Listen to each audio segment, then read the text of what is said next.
गुरु जिब्रोले नाक छोयोमा के हुन्छ भन्नुभएको छ, जो व्यक्तिले यस्तो जिब्रोले यस्तो ल्याप्प नाक छुन सक्छन् यस्ता व्यक्तिहरू भनेका खतरनाक व्यक्तिहरू। यस्ता व्यक्तिहरूसँग कहिले झुट बोलेर अथवा केही कुराहरू लुकाइहालौँला भन्न सकिँदै सकिन्न कि थाहा पाइदिइहाल्ने यस्ता व्यक्तिले मनको कुरा थाहा पाइन्छ।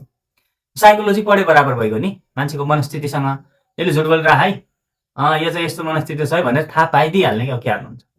अनि अर्को कुरा भनेको जिब्रो यस्ता व्यक्तिहरूको त मांसपेशी एकदमै बलियो हुन्छ।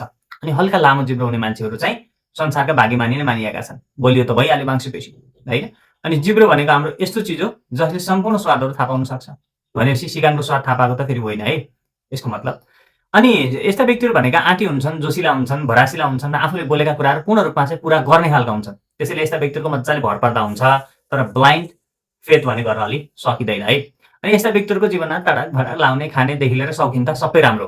त्यसैले जो व्यक्तिले जिब्रोले ल्याप्प पारेर नाक छुन सक्दछ यस्ता व्यक्तिहरू भनेका संसार